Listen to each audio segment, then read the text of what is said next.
এবার এআই ব্যবহারে দূরপাল্লার ক্রুজ ক্ষেপণাস্ত্র তৈরি করছে ইরান, আতঙ্কে পশ্চিমারা। আরো বিস্তারিত জানিয়ে দিব। এদিকে গাজা দখলের পর মালিকানা নেবে যুক্তরাষ্ট্র, অঙ্গীকার ট্রাম্পের। গাজার মালিকানা নিয়ে ট্রাম্পের প্রস্তাব অযৌক্তিক, সতর্কবার্তা হামাসের। এদিকে মার্কিন পণ্যে চীনের পাল্টা কর আজ থেকে কার্যকর। আরো জানিয়ে দিব, ইউক্রেনে রাতভর ড্রোন হামলায় কিয়েভে অগ্নিকাণ্ড, ব্যাপক ক্ষয়ক্ষতি। এদিকে রুশ বাহিনীর সঙ্গে সংঘর্ষে একদিনে ইউক্রেনের 140 জন সেনা নিহত। এবার মধ্যপ্রাচ্যের হাসির পাত্র হয়ে উঠেছে ইসরায়েল, দাবি ইসরায়েলের সাবেক জাতীয় নিরাপত্তা মন্ত্রীর। এবং সর্বশেষ জানিয়ে দিব, এদিকে গাজার জনগণকে চিরন্তন মাতৃভূমি থেকে সরিয়ে দেওয়ার ক্ষমতা কারণেই হুঁশিয়ারি এরদোগানের। শুনছিলেন সংবাদ শিরোনাম, এখন বিস্তারিত। তবে তার আগে অনুরোধ থাকবে এই ভিডিওতে একটি লাইক দিন এবং কমেন্টস করে জানিয়ে দিন আপনি কোন জেলা থেকে বা কোথায় থেকে আমাদের সাথে যুক্ত রয়েছেন। এবং সংবাদের সর্বশেষ গুরুত্বপূর্ণ আপডেট পেতে চ্যানেলটি সাবস্ক্রাইব করে আমাদের সঙ্গে থাকুন। এবার এআই ব্যবহারে দূরপাল্লার ক্রুজ ক্ষেপণাস্ত্র তৈরি করছে ইরান, আতঙ্কে পশ্চিমারা। 1000 কিলোমিটারের বেশি দূরপাল্লার ক্রুজ ক্ষেপণাস্ত্র তৈরির ঘোষণা দিয়েছে ইরান, লক্ষ্যবস্তুতে হামলার ক্ষমতা বৃদ্ধির জন্য এতে কৃত্রিম বুদ্ধিমত্তার ব্যবহার করা হবে। ইরানের ইসলামিক রেভলিউশনারি গার্ড কর্পস নৌবাহিনীর commander admiral Ali Reza Tangsiri এ ঘোষণা দেন, খবর মেহের নিউজ এজেন্সির। আলী রেজা তাংসিরি জানিয়েছেন, ইরান 1000 কিলোমিটারের বেশি পাল্লার ক্রুজ ক্ষেপণাস্ত্র সফলভাবে তৈরি করেছে। এর নির্ভুল লক্ষ্যবস্তু ও সক্ষমতা উন্নত করার জন্য কৃত্রিম বুদ্ধিমত্তার ব্যবহার করা হয়েছে। অপারেশন ভালফজর 8 এর বার্ষিকী উপলক্ষে আয়োজিত এক অনুষ্ঠানে বক্তৃতাকালে তাংসিরি ইরানের নৌবাহিনীর পূর্ণ সামরিক প্রস্তুতির উপর জোর দেন এবং দেশের আঞ্চলিক জলসীমার উপর যে কোনো হুমকির বিরুদ্ধে প্রতিপক্ষকে সতর্ক করেন। তিনি বলেন, আমাদের জলসীমার বিদেশি কোনো শক্তি যেন না প্রবেশ করতে পারে তা নিশ্চিত করার জন্য ইরানের নৌবাহিনী এবং আইআরজিসি বাহিনী একসঙ্গে দাঁড়িয়ে আছে।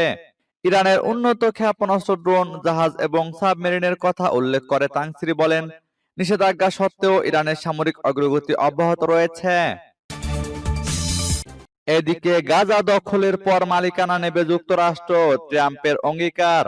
মার্কিন প্রেসিডেন্ট ডোনাল্ড ট্রাম্প রোববার বলেছেন, তিনি গাজা উপত্যকা কিনতে এবং এর মালিকানার জন্য প্রতিশ্রুতিবদ্ধ। তবে যুদ্ধবিধ্বস্ত গাজার কিছু অংশ মধ্যপ্রাচ্যের বিভিন্ন দেশকে পুনর্গঠনের জন্য অনুমতি দেবেন, খবর রয়টার্সের।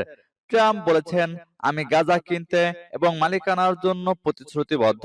এটি পুনর্নির্মাণের ক্ষেত্রে মধ্যপ্রাচ্যের দেশগুলোকে গাজার কিছু অংশ আমরা দিতে পারি। আমাদের পৃষ্ঠপোষকতার মাধ্যমে অন্যরা এটি করতে পারে। তবে আমরা এটির মালিকানা নিতে প্রতিশ্রুতিবদ্ধ। এছাড়া হামাস যেন কোনোভাবেই গাজাতে ফিরতে না পারে তা নিশ্চিত করার কথা বলেছেন ট্রাম্প। রোববার মার্কিন প্রেসিডেন্টকে বহনকারী বিমান এয়ারফোর্স ওয়ানে সাংবাদিকদের এসব কথা বলেছেন ট্রাম্প। মার্কিন প্রেসিডেন্ট বলেছেন, গাজা এখন ধ্বংসস্তূপ, এর বাকি অংশ ভেঙে ফেলা হবে। তবে ট্রাম্পের এসব মন্তব্যের কড়া সমালোচনা করেছেন হামাসের পলিটিক্যাল ব্যুরোর সদস্য ইজাত এল রাশক। গাজার মালিকানা নিয়ে ট্রাম্পের প্রস্তাব অযৌক্তিক, সতর্কবার্তা হামাসের। গাজা দখল নিয়ে মার্কিন প্রেসিডেন্ট ডোনাল্ড ট্রাম্পের প্রস্তাবকে অযৌক্তিক বলে অভিহিত করেছেন ফিলিস্তিনের স্বাধীনতাকামী সংগঠন হামাস। ট্রাম্প ফিলিস্তিনের অবরুদ্ধ গাজা নিয়ন্ত্রণ নেওয়ার ন্যাক্কারজনক পরিকল্পনার কথা পুনর্ব্যক্ত করার পর এমন কথা বলে হামাস, খবর আল জাজিরার। স্থানীয় সময় রোববার নিউ অরলিন্সে যাওয়ার পথে এয়ারফোর্স ওয়ানে সাংবাদিকদের গাজা দখলের প্রসঙ্গে ডোনাল্ড ট্রাম্প বলেন, গাজা উপত্যকা কিনে নিয়ে এর মালিকানা নিতে যুক্তরাষ্ট্র প্রতিশ্রুতিবদ্ধ।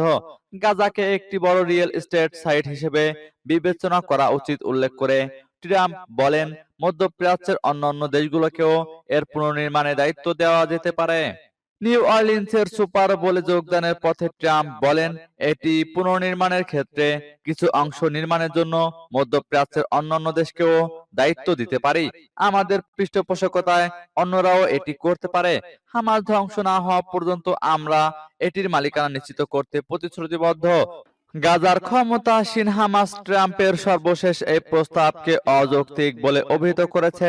সংগঠনটির রাজনৈতিক ব্যুরোর সদস্য ইজাদ আল রিশেক টেলিগ্রামে শেয়ার করা এক বিবৃতিতে বলেন, গাজা এমন কোনো সম্পত্তি নয় যা কেনাবেচা করা যায় এবং এটি আমাদের ফিলিস্তিনের ভূমির একটি অবিচ্ছেদ্য অংশ। এদিকে মার্কিন পণ্যে চীনের পাল্টা কর আজ থেকে কার্যকর।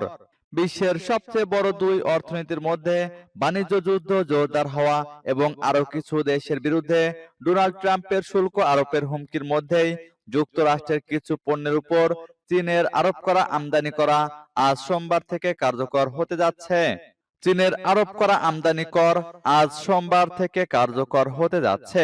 সব ধরনের চীনা পণ্যের উপর যুক্তরাষ্ট্র 10% কর আরোপের পর গত 4 ফেব্রুয়ারি বেইজিং এ ঘোষণা দিয়েছিল। রোববার ট্রাম্প বলেছেন তিনি যুক্তরাষ্ট্রে সব স্টিল ও অ্যালুমিনিয়াম আমদানির উপর 25% শুল্ক আরোপ করবেন। এ বিষয়ে আজ সোমবার পূর্ণ ঘোষণা আসতে পারে। এয়ারফোর্স ওয়ানে সাংবাদিকদের সঙ্গে আলাপকালে তিনি বলেছেন তিনি আরো কিছু দেশের উপর শুল্ক আরোপের পরিকল্পনা করছেন। তবে কোন কোন দেশ এক্ষেত্রে তার টার্গেট হবে তা সুনির্দিষ্ট করে তিনি বলেননি। চীন সর্বশেষ কয়লা ও তরলীকৃত প্রাকৃতিক গ্যাসের উপর 15% আমদানি কর সহ যুক্তরাষ্ট্রের কিছু পণ্যের উপর শুল্ক আরোপ করেছিল। এছাড়া যুক্তরাষ্ট্রের অপরিশোধিত তেল, কৃষি যন্ত্রপাতি এবং বড় ইঞ্জিনের গাড়ির উপর 10% শুল্ক আরোপ করা হয়েছিল। এবার ইউক্রেনের রাতভর ড্রোন হামলায় কিয়েভে অগ্নিকাণ্ড, ব্যাপক ক্ষয়ক্ষতি। ইউক্রেনের রাতভর চালানো রাশিয়ার ড্রোন হামলায় কিয়েভে অগ্নিকাণ্ডের ঘটনা ঘটেছে। এছাড়া উত্তর পূর্বাঞ্চলীয় শহর সুমিতে এক নারী আহত হন এবং বেশ কয়েকটি বাড়ি ক্ষতিগ্রস্ত হয়েছে। রোববার রাতব্যাপী এই হামলা চলে বলে জানিয়েছেন ইউক্রেনীয় কর্মকর্তারা। সোমবার বার্তা সংস্থা রয়টার্সের এক প্রতিবেদনে এ তথ্য জানানো হয়েছে। প্রতিবেদন অনুযায়ী ইউক্রেনীয় সামরিক বাহিনী জানিয়েছে রাতভর রাশিয়ার ছোড়া 83টি ড্রোনের মধ্যে 61টি গুলি করে নামানো হয়েছে এবং আরো 22টি সম্ভবত ইলেকট্রনিক প্রতিরক্ষা ব্যবহার মাধ্যমে ধ্বংস করা হয়েছে। কিয়েভের মেয়র ভিতালি ক্লিচকো টেলিগ্রাম বার্তায় জানান, কিয়েভে একটি অনাবাসিক ভবনে আগুন লাগলেও কোনো হতাহতের ঘটনা ঘটেনি। তবে সুমি শহরে রাশিয়ার ড্রোন হামলায় 38 বছর বয়সী এক নারী আহত হয়েছেন এবং তাকে হাসপাতালে ভর্তি করা হয়েছে। সুমি অঞ্চলের গভর্নর ইহোর কালচেঙ্কো টেলিগ্রাম বার্তায় এ তথ্য জানান। এছাড়া এই হামলায় 5টি বাড়ি ক্ষতিগ্রস্ত হয়েছে বলেও উল্লেখ করেন গভর্নর কালচেঙ্কো। এদিকে রুশ বাহিনীর সঙ্গে সংঘর্ষে একদিনে ইউক্রেনের 140 জন সেনা নিহত। রুশ বাহিনীর সঙ্গে সংঘর্ষে ইউক্রেনে একদিনে 140 জন সৈন্য নিহত হয়েছে। দেশটির রাষ্ট্রীয় মালিকানাধীন সংবাদ সংস্থা তাস নিউজ বলছে, রাশিয়ার প্রতিরক্ষা মন্ত্রণালয় রবিবার এক বিবৃতিতে এ তথ্য জানিয়েছে। বিবৃতিতে বলা হয়েছে, ব্যাটল গ্রুপ ইস্ট অঞ্চলে ইউক্রেনীয় সেনাবাহিনী একটি ট্যাঙ্ক, একটি সাঁজোয়া যুদ্ধযান এবং 140 জনের বেশি সৈন্য হারিয়েছে। রুশ মন্ত্রণালয়ের মতে ব্যাটল গ্রুপ ইস্টের ইউনিটগুলো ফ্রন্টলাইনের পরিস্থিতি উন্নত করেছে এবং দনেতস্ক পিপলস রিপাবলিকের নেবোসিওলোকা, বার্লাটস্কয়, নবপোল, নবোসেরেতোভাতেও এবং জাপোরিজিয়ে অঞ্চলের গুলিয়াই পোলের কাছে ইউক্রেনীয় সেনাবাহিনীর 3টি যান্ত্রিক ট্যাঙ্ক ব্রিগেড এবং 3টি প্রতিরক্ষা ব্রিগেডের ক্ষয়ক্ষতি সাধন করেছে। একই সময়ে ব্যাটল গ্রুপ নর্থ দিনিপ্রো অঞ্চলে ইউক্রেনীয় সেনাবাহিনী 95 জন সৈন্য, 2টি গোলাবারুদ ডিপো এবং 3টি ইলেকট্রনিক যুদ্ধকেন্দ্র হারিয়েছে বলে জানিয়েছে রুশ প্রতিরক্ষা মন্ত্রণালয় সূত্র তাস নিউজের। এবার মধ্যপ্রাচ্যের হাসির পাত্র হয়ে উঠেছে ইসরায়েল, দাবি সাবেক জাতীয় নিরাপত্তা মন্ত্রীর। ফিলিস্তিনের গাজার উপত্যকা নিয়ে ইসরায়েলের সাবেক জাতীয় নিরাপত্তা মন্ত্রী ইতামার বেন গভির দেশটির প্রধানমন্ত্রী বেনিয়ামিন নেতানিয়াহুর নীতির সমালোচনা করেছেন।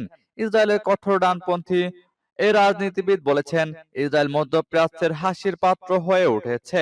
খবর আনাদুলু এজেন্সির এক সাক্ষাৎকারে বেন গভির গাজায় যুদ্ধ পরিচালনার বিষয়ে নেতানিয়াহু সরকারের নিন্দাও করেছেন। তিনি বলেন, আমরা মধ্যপ্রাচ্যের হাসির পাত্র হয়ে গেছি এবং আমি নিশ্চিত নই যে আমরা এখনো এটি উপলব্ধি করতে পেরেছি কিনা। আমি সরকারের একমাত্র ব্যক্তি হিসেবে গাজায় মানবিক সহায়তা প্রদানের বিরোধিতা করেছিলাম।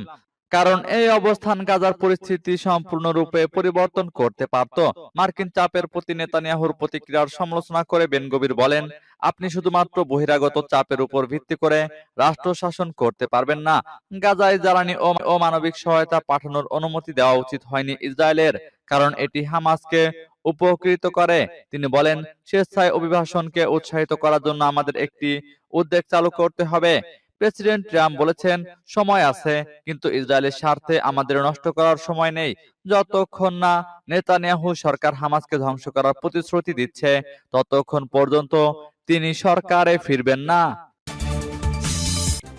এদিকে গাজার জনগণকে চিরন্তন মাতৃভূমি থেকে সরিয়ে দেওয়ার ক্ষমতা কারণে হুঁশিয়ারি এরদোগানের।